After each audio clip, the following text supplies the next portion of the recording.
কুমল কুমল ওই কুমল কুমল ওই কুমল কুমল তুরে কুমল। आज दुनिया नए वर्ल्ड ऑर्डर की तरफ बढ़ रही है। भारत के बढ़ते सामर्थ्य के साथ ही विश्व में भारत की भूमिका भी तेजी से बदल रही है।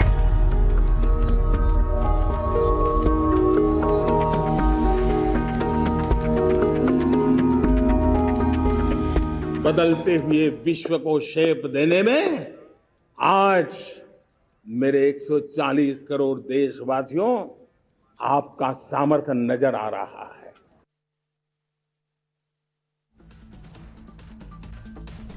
नमस्कार दर्शकों, मैं हूं नाविका कुमार और आज जुड़ रहे हैं मेरे साथ सवाल पब्लिक का शो पर। वासुदेव कुटुंबकम, one earth one family one future, ये सिर्फ एक स्लोगन भर नहीं है। आज जब भारत के G20 मोमेंट की शुरुआत हो चुकी है, तब यह लगभग साफ हो गया है कि भारत ने अपनी G20 अध्यक्षता में इस विजन को साकार भी किया है। G20 समिट की औपचारिक शुरुआत को पहले प्रधानमंत्री नरेंद्र मोदी ने अपने बयान में कहा कि G20 समिट के दौरान में one earth one family and one future पर सत्र की अध्यक्षता करूंगा, जिसमें दुनिया के तमाम मुद्दों पर चर्चा होगी। इनमें से मजबूत, टिकाऊ, समावेशी और संतुलित विकास शामिल है। हम सामूहिक तौर पर जेंडर इक्वालिटी, विमेन एम्पावरमेंट और दुनिया में शांति को सुनिश्चित करेंगे। G20 समिट की औपचारिक शुरुआत से पहले प्रधानमंत्री नरेंद्र मोदी अमेरिका के राष्ट्रपति जो बाइडेन के साथ द्विपक्षीय बातचीत कर रहे हैं। प्रधानमंत्री मोदी G20 समिट के दौरान British PM Rishi Sunak, Japan के पीएम फूमियो किशिदा समेत 15 से अधिक देशों के प्रमुखों के साथ द्विपक्षीय बातचीत करेंगे। फ्रांस के राष्ट्रपति इमैनुअल मैक्रोन के साथ उनका वर्किंग लंच भी होगा। कुल मिलाकर जियोपॉलिटिक्स में भारत का बढ़ता कद और नरेंद्र मोदी के रुतबे को दुनिया देखेगी, देख रही है और सलाम भी कर रही है। भारत में G20 समिट के दौरान ही 55 देशों के संगठन अफ्रीकन यूनियन यानी AU के G20 का हिस्सा बनने की पूरी संभावना है। अफ्रीकन यूनियन के अध्यक्ष अजाली असौमानी इस G20 समिट में हिस्सा ले रहे हैं। इसी के साथ लैटिन अमेरिका, एशिया, अफ्रीका और ओशनिया के जिन देशों को ग्लोबल साउथ कहा जाता है, उन्हें नए वर्ल्ड ऑर्डर में जगह मिलने की शुरुआत हो जाएगी। G20 के शेरपा अमिताभ कांत ने कहा भी है कि नई दिल्ली में नेताओं का घोषणा पत्र ग्लोबल साउथ की आवाज बनेगा। सवाल पब्लिक का है कि क्या नरेंद्र मोदी की लीडरशिप एक मजबूत भारत को तीसरी दुनिया के देशों के नेता के तौर पर स्थापित कर रही है? दुनिया का गुरु क्या G20 से भारत युग शुरू हो जाएगा? क्या G20 से मोदी बदल रहे वर्ल्ड ऑर्डर है?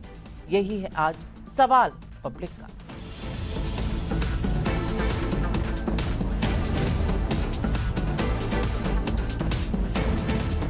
ये बात सही है कि भारत को G20 की अध्यक्षता रोटेशनल बेसिस पर मिली है, लेकिन यह भी सच है कि नरेंद्र मोदी की सरकार ने G20 के पोटेंशियल को दुनिया को दिखा दिया है। एक साल की G20 की अध्यक्षता में भारत ने 220 से अधिक बैठकें 60 से अधिक शहरों में की हैं। कम से कम एक G20 मीटिंग भारत के हर एक राज्य और हर एक केंद्र शासित प्रदेश में हुई है। ऐसी बैठकों के जरिए भारत ने कोऑपरेटिव फेडरलिज्म का जो मॉडल दुनिया के सामने रखा है, वो एक मिसाल बन गया है। इससे पहले के G20 सम्मेलन किसी देश के अधिकतम 2 शहरों में हुए थे। भारत के G20 सम्मेलन में 29 विशेष आमंत्रित देशों और 11 अंतरराष्ट्रीय संगठनों ने भी हिस्सा लिया है। G20 के दौरान inclusive development, climate action, gender equality जैसे विषयों पर फोकस किया गया है। भारत की जिस बात पर दुनिया हैरान है, वो है भारत के डिजिटल इंफ्रास्ट्रक्चर से फाइनेंशियल इंक्लूजन, यानी कि डिजिटल इस्तेमाल करिए और गरीब से गरीब लोगों को इस देश के विकास में शामिल कर लीजिए। G20 पर वर्ल्ड बैंक के एक पॉलिसी डॉक्यूमेंट के मुताबिक माफ कीजिएगा, भारत ने जन धन, आधार, मोबाइल के डिजिटल पेमेंट इंफ्रास्ट्रक्चर की बदौलत भारत ने 80% वित्तीय समावेश को सिर्फ 6 साल में पूरा कर लिया, जो इनके बिना 47 साल में पूरा होता। ये उपलब्धि सिर्फ भारत के लिए गेम चेंजर नहीं, ये दुनिया को रास्ता दिखा रही है। ये नए वर्ल्ड ऑर्डर का उद्देश्य होगा। इनफैक्ट सुनिए 15 अगस्त पर लाल किले से इस नए वर्ल्ड ऑर्डर को लेकर नरेंद्र मोदी जी ने क्या कहा। जिस प्रकार से द्वितीय महायुद्ध के बाद, द्वितीय विश्व युद्ध के बाद दुनिया ने एक नया वर्ल्ड ऑर्डर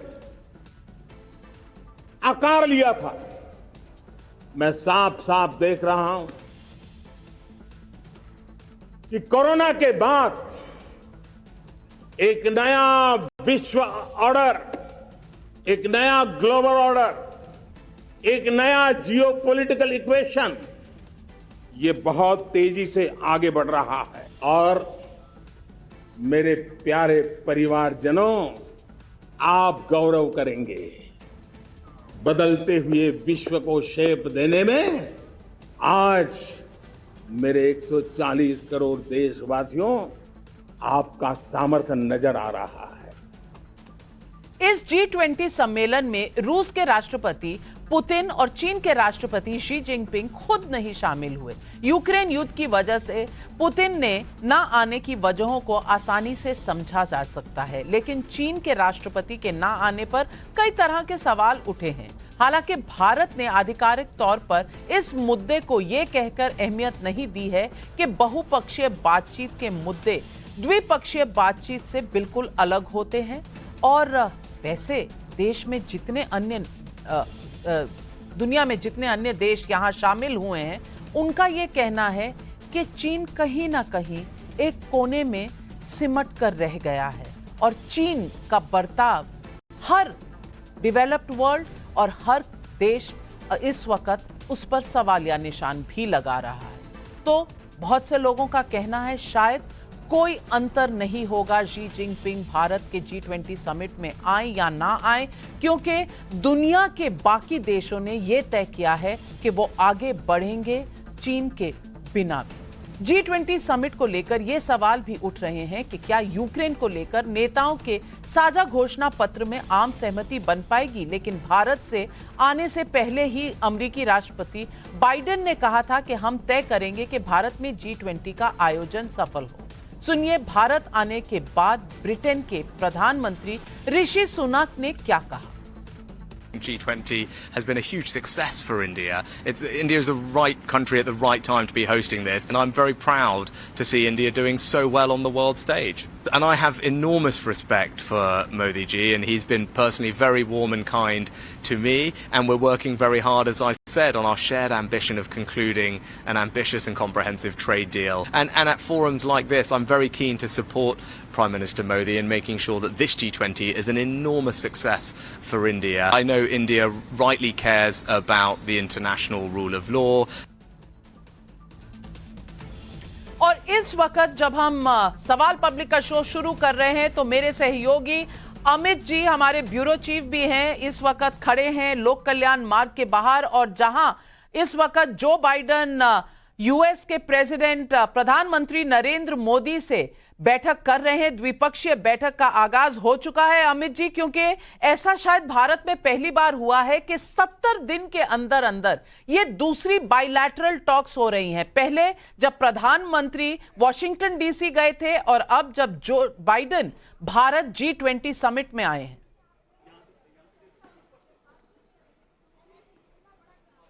जी देखिए, मुझे लगता है कि अपने आप में बदलते भारत की बदलती तस्वीर, या यूं कहें कि नव भारत की तस्वीर है। और मैं थोड़ी सी बात कहूंगा कि मैं अभी मंडप में हूं, और जहां पर कल बायलैटरल जो मल्टीलैटरल टॉक्स G20 की बातचीत शुरू होने वाली है, और ये एक सुखद चीज जो आपको जिसको प्राउड फील होगा वो दिखाऊंगा। पहले वो मंडपम जो कि रंगों में पूरा नहाया हुआ है, और वो खूबसूरत तस्वीर है जो मंडपम की। लेकिन जो बाइडेन के साथ बातचीत हो रही है वो सबसे महत्वपूर्ण इस तरह से इसलिए भी है क्योंकि एक जमाना था जब हम अमेरिका की तरफ देखते थे उम्मीद भरी नजरों से, लेकिन अब अमेरिका की जो उम्मीदें हैं, अमेरिका की जो जरूरतें हैं, वो भारत की तरफ ज्यादा है। और अब हम बराबर के तौर पे बात कर रहे हैं जो बाइडेन और नरेंद्र मोदी। और नरेंद्र मोदी का रुतबा यह है कि आज पूरी दुनिया में जो अगर आप देखिए रूस और यूक्रेन वॉर को लेकर बात करिए, या फिर जिस तरह से प्रधानमंत्री नरेंद्र मोदी जो एक डेवलप्ड कंट्री और जो ग्लोबल साउथ की बात कर रहे हैं, उसके बीच में एक ब्रिज के तौर पर सामने आए हैं। गरीबी झेलने वाले देशों के एक नेता के तौर पर निकले हैं। तो ये जो G20 है, जिसका जिक्र सुनाक भी कह रहे थे कि इस G20 के जरिए न सिर्फ भारत के बढ़ते कद की तस्वीर सबके सामने है, बल्कि नरेंद्र मोदी के ऑरा की भी बात हो रही है। किस तरह से नरेंद्र मोदी बिल्कुल। और अमित जी, इस वक्त मैं अपने दर्शकों को बताना चाहती हूं कि ये तस्वीरें आ रही हैं सीधा पालम एयरपोर्ट से, जहां कनाडा के प्रधानमंत्री इस वक्त जस्टिन ट्रूडो पहुंच चुके हैं और उनका कॉन्वॉय उन्हें लेकर वहां से निकलने भारत पहुंचे हैं और सीधा लोक कल्याण मार्ग पर जाकर प्रधानमंत्री से उनकी बातचीत हो रही है। सीधा चलते हैं, क्योंकि सवाल पब्लिक के कई उठ रहे हैं। G20 के इस आयोजन से भारत को क्या क्या हासिल होगा? G20 में ग्लोबल साउथ के लिए आवाज उठा रहा भारत, क्या वर्ल्ड ऑर्डर बदल रहा है? क्या जी जिनपिंग के ना आने के बावजूद बाइडेन, सुनाक, मैक्रोन जैसे नेता मोदी की अगुवाई को मान्यता दे रहे हैं, इससे भारत का कद बढ़ा है? और ब्रांड मोदी का क्या? इन सब विषयों पर बात करेंगे। और आज हमारे साथ जुड़ रहे हैं बीजेपी के राष्ट्रीय प्रवक्ता शहजाद पूनावाला। तहसीन पूनावाला राजनीतिक विश्लेषक है, कांग्रेस के सपोर्टर भी है। सौरभ शुक्ला फाउंडर हैं न्यूज मोबाइल के। प्रदीप कपूर पूर्व राजनीतिक एम्बेसडर रह चुके हैं, वॉशिंगटन से हमारे साथ जुड़ रहे हैं। मैं सीधा सवाल लेकर चलती हूं सौरभ शुक्ला के पास, क्योंकि सौरभ शुक्ला वॉशिंगटन डीसी में भी रहते हैं। वहां पर यूएस में क्या बातचीत चल रही है और भारत से क्या एंगेजमेंट होगा, इन सारी चीजों की अंदरूनी खबर सौरभ शुक्ला को बहुत रहती है। तो सौरभ शुक्ला जी, आपका स्वागत है भारत में, दिल्ली में, भारत के मंडपम में। और क्या बातचीत चल रही है? बाइडेन और प्रधानमंत्री मोदी की ये दूसरी बैठक है 70 दिनों के अंदर अंदर। टेबल पर न्यूक्लियर डील के अलावा और क्या क्या है? बिल्कुल नविका, धन्यवाद नविका, और आपसे बात करके बहुत अच्छा लग रहा है। मैं आपको बताऊं, सबसे बड़ी बात तो यह है, जैसे आपने कहा कि जो बाइडेन वो आसियान समिट में नहीं गए, वो सीधा भारत में आए हैं प्रधानमंत्री के साथ बातचीत करने के लिए। ये एक अहमियत है। सबसे बड़ी बात है कि पूरे इस रिश्ते को जो है वो दर्शाता है कितना बड़ा वो है। तो एक तो आपने कहा जो न्यूक्लियर डील जो है वो होगी, उस पे बात होगी। जो डिफेंस कोऑपरेशन है उसको हम कैसे और सुदृढ़ कर सकते हैं, उस पे बात होगी। तीसरी बात, चीन का जो एक जो खटास चीन ने क्रिएट की है, चाहे वो अमेरिका और भारत के लिए, चाहे पूरे विश्व के लिए, उस पर काफी बातचीत होगी। क्योंकि दोनों देश जानते हैं कि डेमोक्रेसीज को साथ में मिलकर काम करना है, और यही कारण है कि प्रधानमंत्री और जो बाइडेन एक नया जो इतिहास है उन्होंने अमेरिका और भारत के रिश्ते में रचा है। और मैं एक चीज और बताऊं, प्रधानमंत्री जो बाइडेन को न्योता भी देने वाले हैं 26 जनवरी के लिए। अगर वो आ पाए तो ये शायद पहली बार अप्रत्याशित होगा कि एक और बड़ी स्टेट विजिट अमेरिका से हो सकती है। नविका। सौरभ शुक्ला जी, बहुत सही कहा आपने कि Q4 के नेताओं को और जितने यूएस के प्रेसिडेंट के साथ बैठकें हुई हैं, उनमें चीन एक बहुत बड़ा केंद्र बिंदु रहा है इन सारी बातचीत का, बायलैटरल टॉक्स का। लेकिन आज एक ऐसा भी मौका है जब देश ये दिखा रहा है कि ब्रांड मोदी और ब्रांड भारत का आज क्या महत्व है दुनिया में। और शहजाद जी, मैं आपसे पूछना चाहूंगी, ब्रांड मोदी से ब्रांड भारत को फायदा हुआ है? ये सारी दुनिया आज देख रही है। पहले हम भारत पाकिस्तान हाइफनेटेड रहते थे, आज हम अमेरिका के साथ तमाम बड़े देशों के साथ, चाहे वो ब्रिटेन हो, चाहे वो जर्मनी हो, चाहे वो जापान हो, हम क्वाड में हैं, हम कई ऐसे फोरम्स में हैं जहां भारत की राय ली जाती है। चाहे वो रूस और यूक्रेन के युद्ध की बात हो, भारत मध्यस्थता करता है। चाहे वो बाली में G20 हो, वहां भारत एक रास्ता निकालता है डिक्लेरेशन के लिए। ये भारत का बढ़ता हुआ कद क्या अब दुनिया पूरी तरह पहचान चुका है? और आज भारत यह भी दिखा रहा है कि हम देश में सिर्फ पैसे वाले देशों के साथ नहीं हैं, हम आवाज उनकी भी हैं जिनके पास शायद उतने साधन नहीं हैं जो दुनिया में एक इक्वालिटी क्रिएट करने की पहल की है प्रधानमंत्री ने। देखिए नाविका जी, आपने बड़े सुंदर तरीके से बताया, ये नव भारत का क्षण है और नव भारत के क्षण की अनुभूति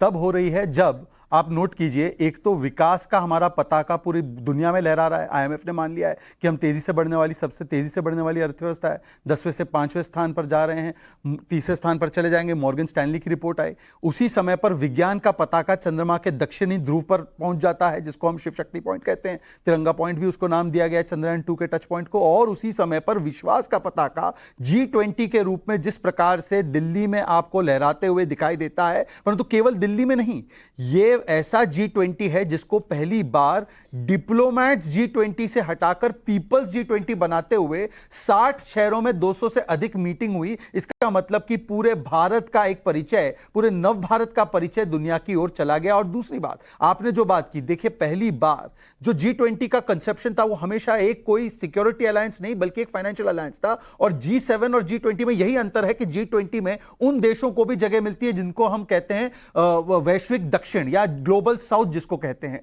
और इस ग्लोबल साउथ और ग्लोबल तथाकथित नॉर्थ के बीच में अगर कोई सेतु बनकर उभरा है तो वो भारत उभरा है। मैं आपको उसका आज का उदाहरण देता हूं। आज सबसे पहले 3 बायलैटरल मीटिंग जो प्रधानमंत्री की हो रही है, पहली बायलैटरल मीटिंग हुई तो मॉरिशस के प्रधानमंत्री के साथ, दूसरी हुई तो बांग्लादेश के प्रधानमंत्री के साथ, और अब तीसरी होगी। और देखिए कैसे बाइडेन जी लैंड करते हैं 7 o'clock को, 7 o'clock से मतलब 15-20 मिनट उनको बाहर निकलने के लिए, और वहां से सीधे पहुंचते हैं 7 लोक कल्याण मार्ग पर। मतलब कि 1 घंटे के भीतर टचडाउन करने में भारत के आप यूनाइटेड स्टेट्स के प्रेसिडेंट भारत के प्रधानमंत्री के पास पहुंचते हैं। तो ये ग्लोबल साउथ और ग्लोबल नॉर्थ, रशिया के कैंप को और यूएस के कैंप को एक तरीके से आगे ले जाने का अगर कोई काम कर सकता है तो वो केवल भारत कर सकता है। और आखिरी बात देखिए, भारत ने आज जिस प्रकार से एजेंडे को फ्रंट एंड सेंटर पर लाया, चाहे वो क्लाइमेट चेंज हो, चाहे वो सस्टेनेबल डेवलपमेंट गोल्स हो, या चाहे वो फाइनेंशियल इंक्लूजन हो, चाहे वो डीबीटी के माध्यम से ट्रांसफर करना हो और पब्लिक डिलीवरी ऑफ गुड्स करना हो बैंकिंग सिस्टम से, डिजिटल बैंकिंग से,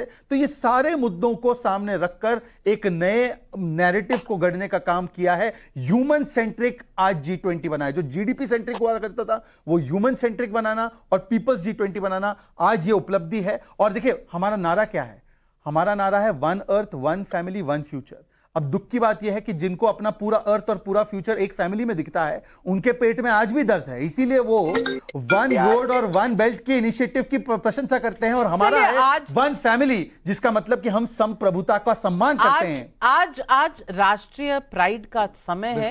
मुझे नहीं लगता कि हमें बहुत राजनीतिक बातों में जाना चाहिए, लेकिन तहसीन पूनावाला जी, मैं आपसे पूछना चाहती हूं, आपको शायद भारत का रुतबा आज नजर आ रहा होगा, आ रहा है या नहीं आ रहा है? क्योंकि कई बार आपके चश्मों में थोड़ा प्रॉब्लम रहता है, इसीलिए पूछ रही थी। दूसरी बात, ये आज वर्ल्ड बैंक की एक रिपोर्ट आई है जिसमें डिजिटल ट्रांसफॉर्मेशन जिस तरह से हुआ है, डिजिटल पब्लिक इंफ्रास्ट्रक्चर जिस तरह से बना है, वो देश और दुनिया ने देखा है और उसने एक मिसाल कायम कर दी है।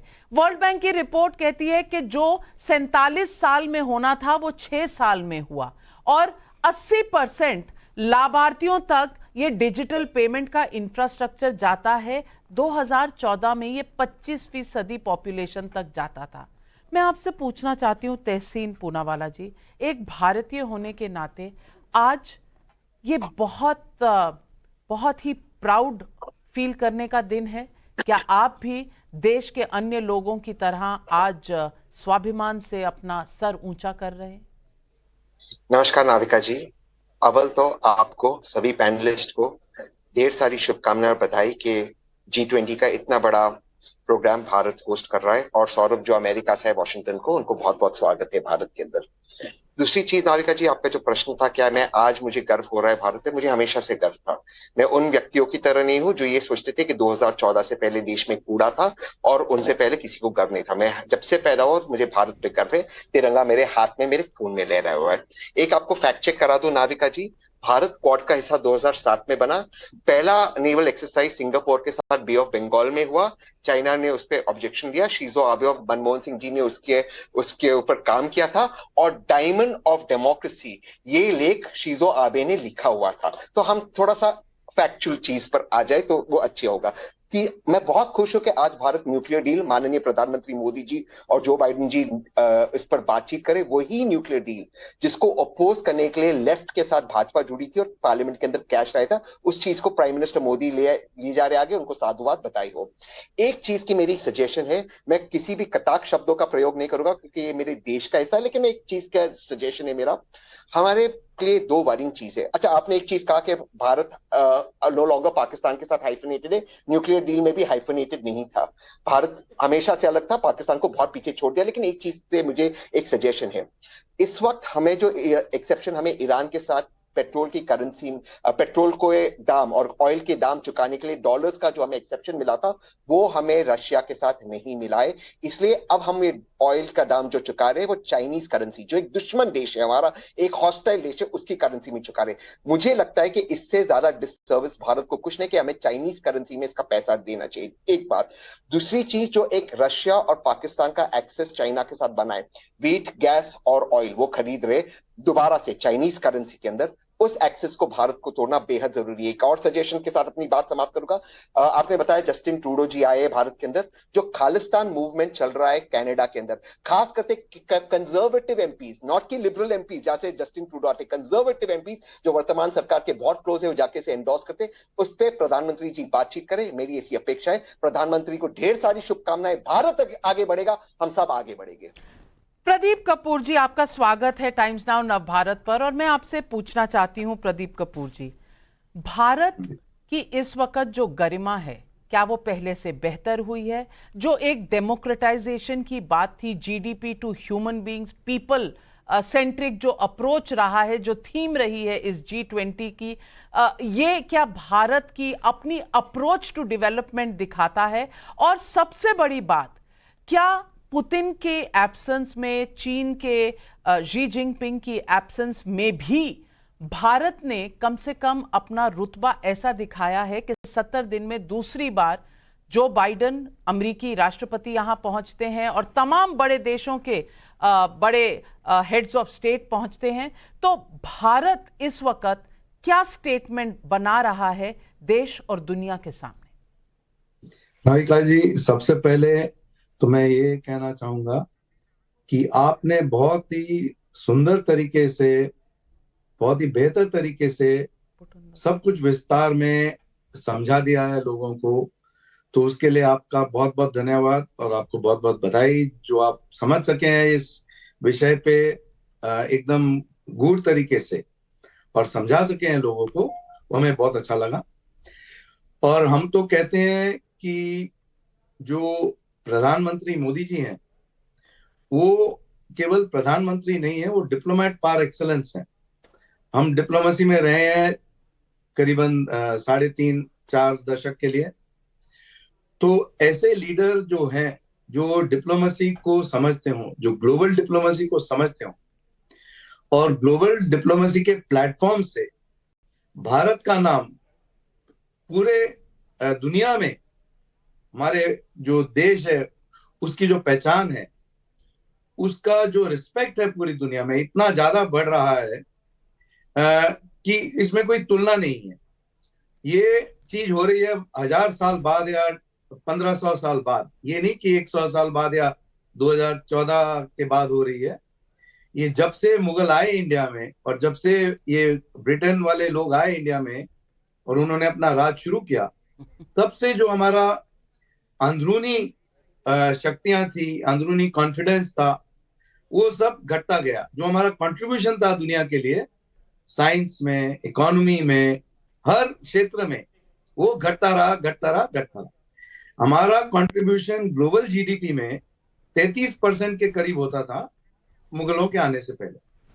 उसके बाद घटते घटते फिर ब्रिटेन वाले आए लोग जो कॉलोनियलिज्म में, वो घट के फिर 2% से कम, 1% से कम तक पहुंच गए। अब भारत फिर से उठ के उभर रहा है पूरी दुनिया के सामने।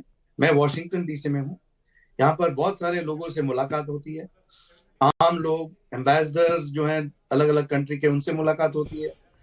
तो जो रिस्पेक्ट है और जो इंडिया आज कर रहा है, जो नहीं किया ये पिछले इतने दशकों में भी इंडिपेंडेंस के बाद, जो आज सडनली एकदम स्फूर्ति से आगे बढ़ रहा है।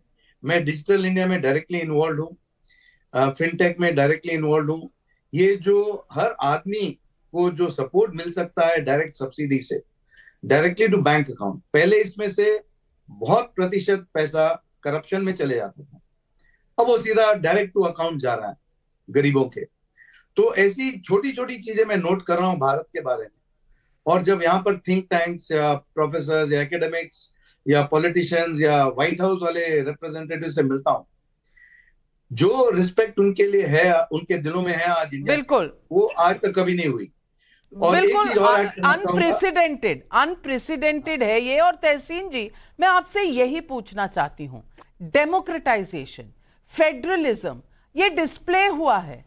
200 से ज्यादा मीटिंग्स हुई हैं, 60 सिटीज में हुई हैं, तमाम राज्यों में हुई हैं। अक्सर बड़े बड़े देशों में भी ये 1 या 2 शहरों तक लिमिटेड रहती हैं, लेकिन हमने भारत का पूरा कल्चर दिखाया है, भारत की पूरी इंफ्रास्ट्रक्चर दिखाया है G20 के देशों के लोगों को। और हमने ये भी दिखाया है कि हमारा डाइवर्सिटी क्या है, हम कितने अलग अलग तरह के राज्य हैं, प्रांत हैं, किस तरह की हमारी रहन सहन है, क्या है, सब कुछ दिखाया है। और आज जब ब्रिटेन के प्रधानमंत्री ऋषि सुनक पहुंचे तो उन्होंने एक शब्द में भारत का एक जो कल्चरल ईथॉस है वो भी एक्सप्रेस किया। मैं सुनवाना चाहती हूं ऋषि सुनक, ब्रिटेन के प्राइम मिनिस्टर, ने आज आते ही क्या कहा। So I'm a proud Hindu, and that's how I was raised. That's how I am. Hopefully, I can visit Amanda while I'm here for the next couple of days. And yes, we've just had Raksha Bandhan, so from my sister and my cousins, I have all my Rakis. And you know, I didn't have time to celebrate Janmashtami properly the other day, but hopefully, I said I can make up for that if we visit Amanda this time. But it's something that is important to me. Proud Hindu, ये शब्द इस्तेमाल किए तहसीन पूनावाला। और जो diversity है, मैं पूछना चाहती हूं, लोगों तक जो पहुंची है स्कीम्स सरकार की, उसको आज दुनिया रिकॉग्नाइज करता है। क्या आप इस बात पर आज गर्व महसूस करते हैं जब देश और दुनिया एक्चुअली अप्रिशिएट करता है कि कितना काम हुआ है इस एरिया में? नाविका जी, मैं दोबारा से वो चीज रिपीट करूंगा, मैं नहीं करना चाहता था। जब से मैं पैदा हुआ, जब से ये सांसें मुझे मिली है, तब से मैं भारत को अप्रिशिएट करता हूँ। 2014 के बाद करो ऐसे नहीं है, और 2024 के बाद भी मैं करता रहूंगा। दूसरी चीज, मैं बहुत खुश हूं कि माननीय प्रधानमंत्री के इनिशिएटिव में हमने भारत की डाइवर्सिटी दिखाई है। काश थोड़ी सी डाइवर्सिटी दिल से आवाज निकल रही है, मणिपुर की भी दिखा देते। वही मणिपुर जो आज सिविल वॉर के अंदर गिरा हुआ है और यूएन का स्टेटमेंट आया। मुझे रोकना मत, अभी मेरे बात होने दीजिए। आपने कहा डाइवर्सिटी दिखा रहे, अच्छी बात है, दिखाइए डाइवर्सिटी। बहुत छोटी बात कह रहा हूं, इसलिए छोटी बात कह रहा हूं क्योंकि मैं चाहता हूं कि बात आए। डाइवर्सिटी दिखाने के लिए आपको गरीबों को कवर करना था, आपको पर्दे लगाना था, ये आपका इंफ्रास्ट्रक्चर है। अगर हमारे देश में गरीब है तो छुपाना क्यों था? एक लास्ट चीज से अपनी बात समाप्त करता है, एक लास्ट चीज से प्लीज मुझे मौका दीजिए। डाइवर्सिटी दिखा रहा हूं, डाइवर्सिटी दिखा रहे तो ऑल वेजिटेरियन मेन्यू क्यों रखा?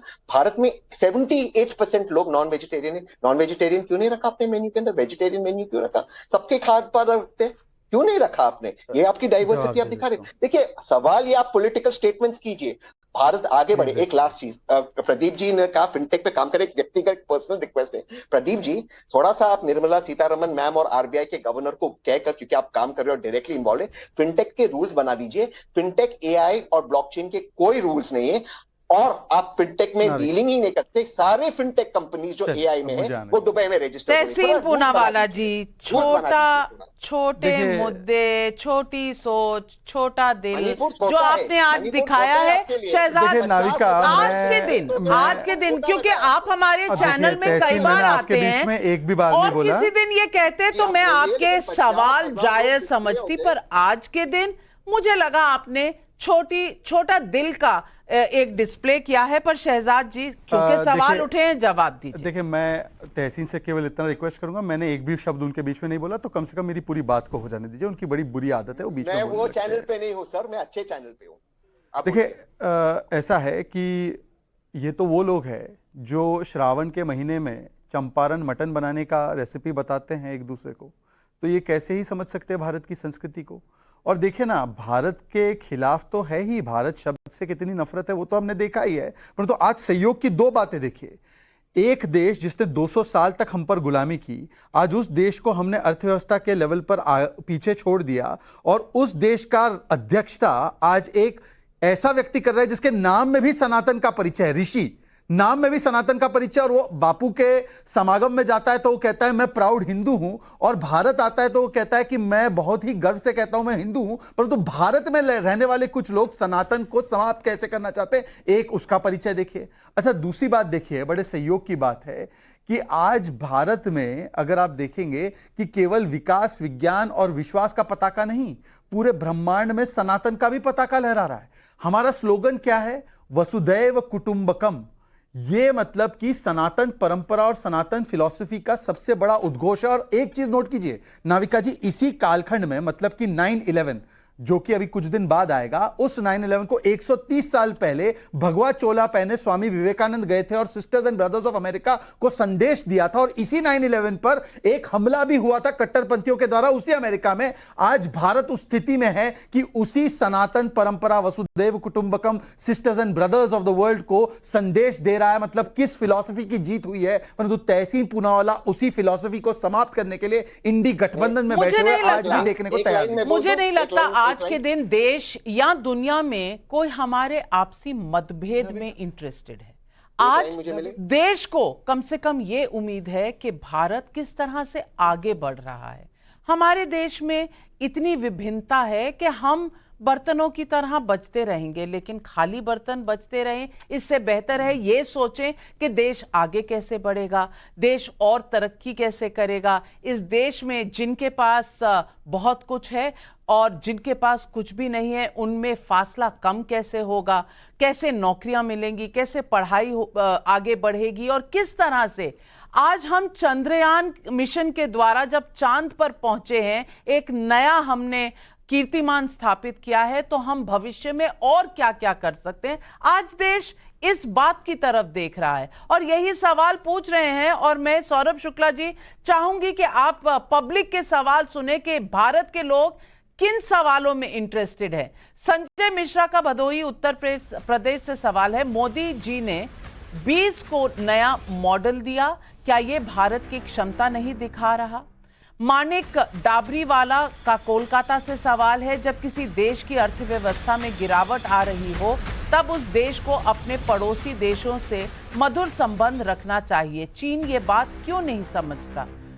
इस देश में लोग इस तरह की सकारात्मक चीजें सोच रहे हैं। सौरभ जी, आप आज दर्शकों को क्या कहेंगे?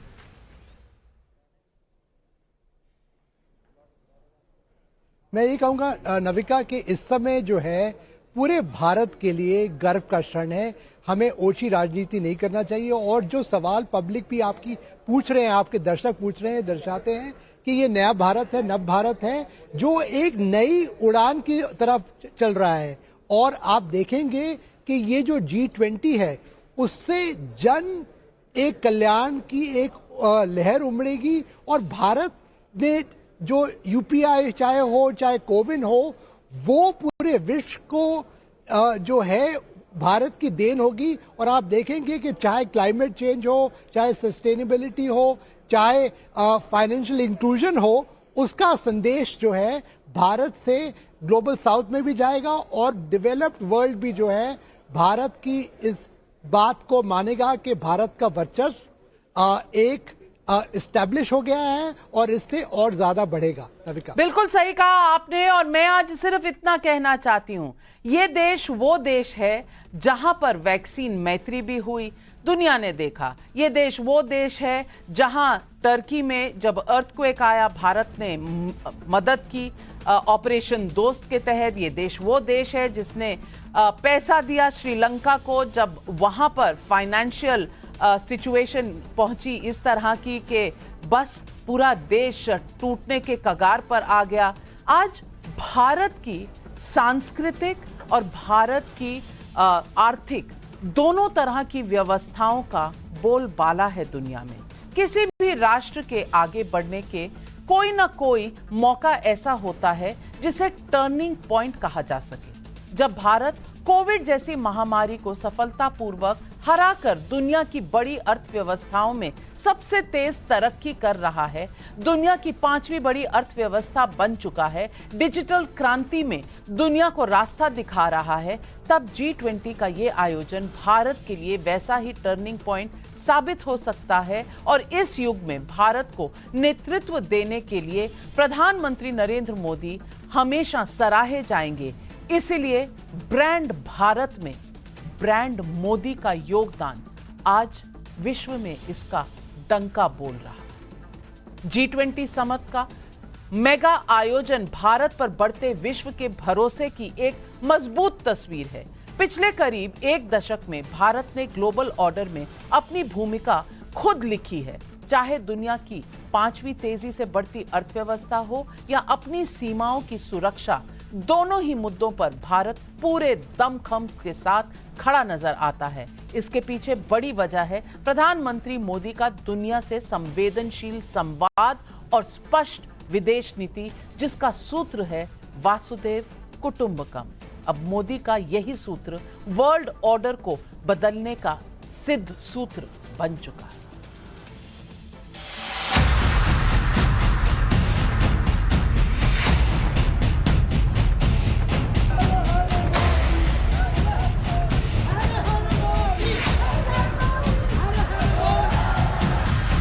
हम एक दूसरे की ताकतों को जोड़कर पूरे विश्व, खासतौर पर ग्लोबल साउथ के कल्याण में महत्वपूर्ण योगदान दे सकते हैं।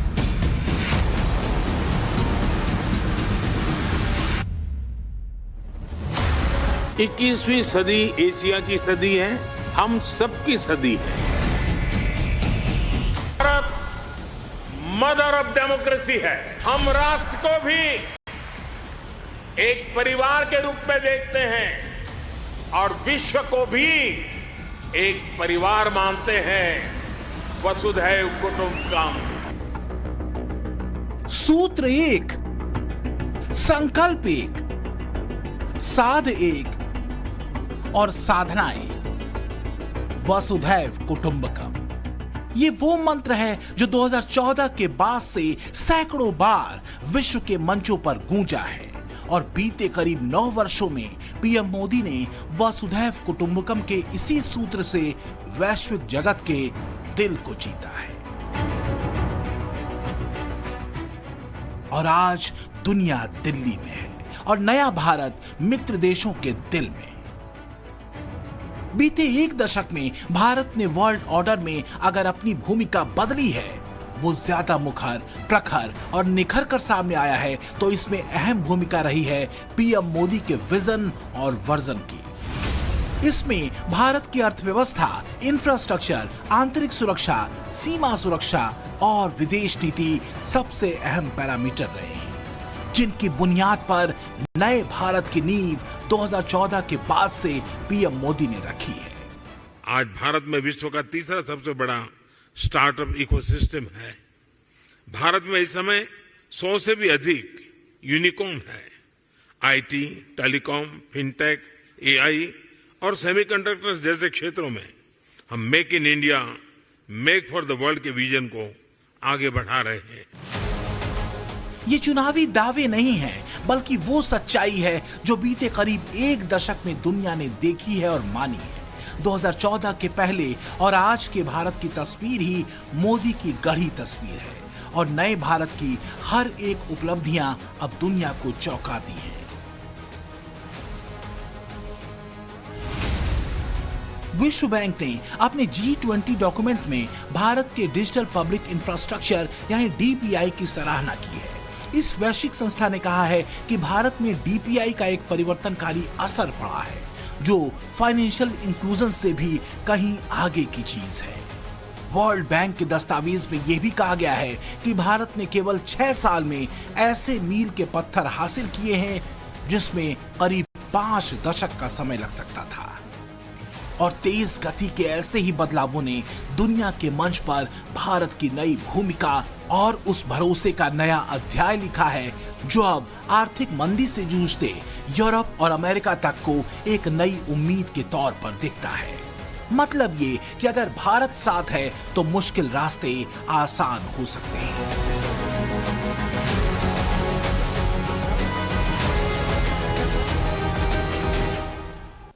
भारत में निवेश करने के लिए होड़ मची हुई है।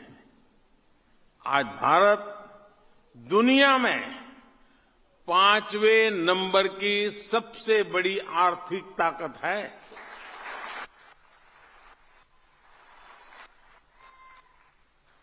और हर बड़ा एक्सपर्ट कह रहा है कि अगले कुछ साल में भारत टॉप 3 में होगा। –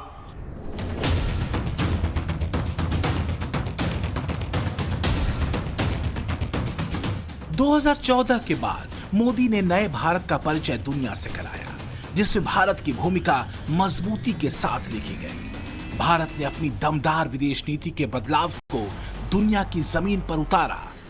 मोदी रेजिम का हिंदुस्तान अपनी शर्तों पर चलता है और पूरी दुनिया को एक परिवार के तौर पर देखता है।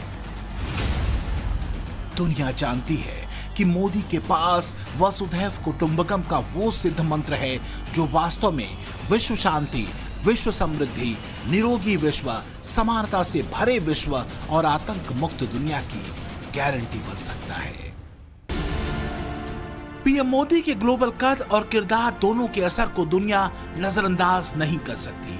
यही वजह है कि चाहे महामारी से लड़ने की बात हो, आर्थिक मंदी से उबारने की बात या फिर रूस यूक्रेन जंग को खत्म करवाने की बात, अगर दुनिया की उम्मीद किसी तरफ दिखती है तो वो पीएम मोदी है। फाइनेंशियल टाइम्स के मुताबिक ब्रिटेन के प्रधानमंत्री ऋषि सुनक G20 शिखर सम्मेलन में पीएम मोदी से यूक्रेन पर आक्रमण रोकने के लिए रूस से बात करने का आग्रह करेंगे। रूस यूक्रेन जंग को खत्म कराने में पीएम मोदी की भूमिका अहम साबित हो सकती है, इसमें कोई दो राय नहीं। ये भी सच है कि जब तक ये युद्ध जारी है, आर्थिक मुश्किलों का दौर और विश्व युद्ध का भय दोनों का खतरा बना रह सकता है। इसलिए मोदी की भूमिका को पश्चिमी देश अहम मानते हैं। वहीं पीएम मोदी भी शांति की बात कई बार कह चुके हैं। यूक्रेन के संकट के आरंभ से ही हमने तुरंत युद्ध विराम का आह्वान किया और इस बात पर जोर दिया था कि विवाद को सुलझाने के लिए बातचीत ही एकमात्र उपाय है। दुनिया के मंच पर कैरिस्मेटिक मोदी नए भारत के साथ दुनिया को मिसमराइज कर रहे हैं। मोदी काल में ग्लोबल साउथ में भारत एक लीडर के तौर पर स्थापित हो चुका है और ये बदलाव देश ही नहीं बल्कि दुनिया को नई उम्मीदों से जोड़ता है। आसियान भारत की एक्ट ईस्ट पॉलिसी का केंद्रीय स्तंभ है। भारत आसियान सेंट्रलिटी और इंडो पैसिफिक पर आसियान के आउटलुक का पूर्ण समर्थन करता है। भारत के इंडो पैसिफिक इनिशिएटिव में भी आसियान क्षेत्र का प्रमुख स्थान है। 21वीं सदी एशिया की सदी है, हम सबकी सदी है। फ्री और ओपन इंडो पैसिफिक की प्रगति में और ग्लोबल साउथ की आवाज को बुलंद करने में हम सबके साझे हित है। और यही संकल्प, यही संवाद भीतर और बाहर कुछ लोगों को परेशान कर रहा है। चीन की सुपर पावर बनने की हसरतों को पीएम मोदी के इसी संकल्प ने खंड खंड कर दिया है। यही वजह है कि चिढ़े चीन ने G20 की बैठक से दूरी बनाई है। खबर यह भी है कि खाड़ी देशों में चीन के BRI को मात देने के लिए भारत और अमेरिका एक बड़ी डील करने जा रहे हैं। अमेरिका, भारत, UAE और सऊदी अरब G20 सम्मेलन के दौरान रेलवे को लेकर एक डील का ऐलान कर सकते हैं। इसके तहत खाड़ी और अरब देशों के बीच संपर्क को बढ़ाने के लिए रेलवे नेटवर्क स्थापित किया जाएगा। मोदी की यही स्ट्रेटजी और विजन चीन से लेकर नए भारत की बदली तस्वीर से चिढ़े चेहरों की टेंशन है। लेकिन सच यह है कि राष्ट्रवाद की लकीर पर भारत का नया गीत भारतीयों को गौरव से भरता है और दुनिया को शांति और सद्भावना की नई उम्मीदों से। ब्यूरो रिपोर्ट, टाइम्स नाउ, नव भारत।